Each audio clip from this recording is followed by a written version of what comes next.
Welcome to Vegas Buzz. I'm Scott Buzz, between my father, who ran the Riviera in the 70s, my godfather, who ran the Stardust in the 70s, and, by the way, was the real-life Don Rickles character in Casino, and myself. We've got over 75 years of Vegas gaming in our blood. This channel is about the real Las Vegas, the bosses, the players, the legends, and the history the city is trying to erase forever. Subscribe, and let's uncover the truth behind Sin City.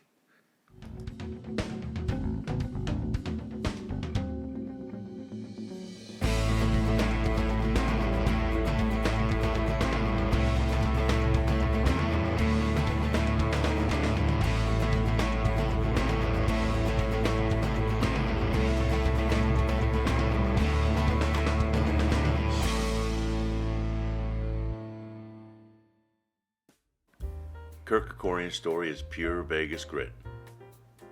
Born in 1917 to Armenian immigrants in Fresno, California, he dropped out of school in the 8th grade. The Great Depression didn't leave him much of a choice. But what Kirk lacked in formal education, he made up for in hustle. He was a boxer and then a daring pilot during World War II, ferrying planes across the Atlantic. And when the war ended, he turned that skill into cash, flying gamblers from LA to Las Vegas using old surplus bombers. That's how he got his first taste of what the desert had to offer. By the 1950s, Kirk owned Trans International Airlines, chartering flights for tourists and high rollers. And those profits, he funneled them back into Las Vegas real estate. That's where his empire really began. Fast forward to 1969. Kerkorian builds the International Hotel, the biggest hotel in the world at the time. Think about that. 1,500 rooms, a 30-story tower, a 1,000-seat showroom. And Kirk bet it all. He needed a headliner who could pack the house, and he found himself Elvis Presley. Elvis signed a deal for 57 shows at the International. He hadn't performed live in almost a decade, and that opening night in July 1969, it was electric.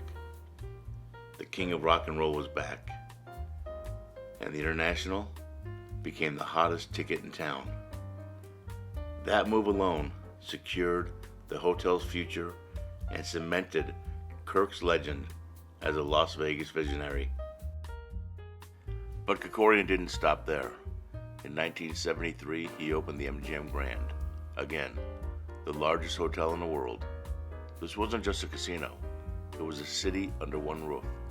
A 2,000-seat theater, sprawling gaming floors, pools, restaurants, and luxury like Las Vegas had never seen.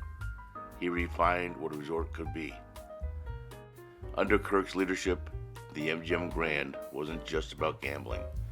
It was about an experience, the shows, the stars, the spectacle. He raised the bar so high that every mega resort you see on the Strip today owes him a debt. November 21st, 1980, the day the unthinkable happened on the Las Vegas Strip. The MGM Grand, a glittering palace of luxury, became a death trap. When fire tore through the casino in minutes, smoke and flames claimed 85 lives, making it one of the worst hotel fires in U.S. history. The tragedy forced Las Vegas to face hard truths and change fire safety forever. I was in high school, and I can still remember seeing the smoke billowing from the Strip. Following the devastating fire at the MGM Grand in Las Vegas, Kirk Kerkorian prioritized the victims and their families. He personally funded $69 million settlement to address all pending death and personal injury claims, demonstrating a commitment to supporting those affected by the tragedy. Kirk said these were his guests, and he was on their side during these difficult negotiations with the insurance companies.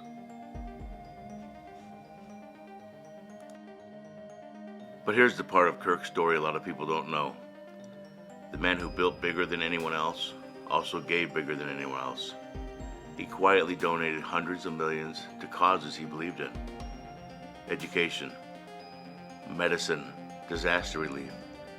And in Las Vegas, he supported local heroes like Andre Agassi, backing the Andre Agassi College Preparatory Academy to give underprivileged kids a shot at the future. Kirk didn't want the spotlight. He preferred to build for the city, for the people, for the future. And when he passed away in 2015 at the age of 98, he left behind not just a skyline, but a legacy of giving. So the next time you see the bright lights on the strip, remember the man behind so much of it. Kirk Kerkorian, a fighter, a dreamer, a true pioneer of Las Vegas. If you enjoyed this story, like, hit, and subscribe. Join us every week as we uncover more of Las Vegas hidden stories and history. And don't forget to check out my other channel, Buzz Cooks, for all your recipes needed to make homemade meals wonderful.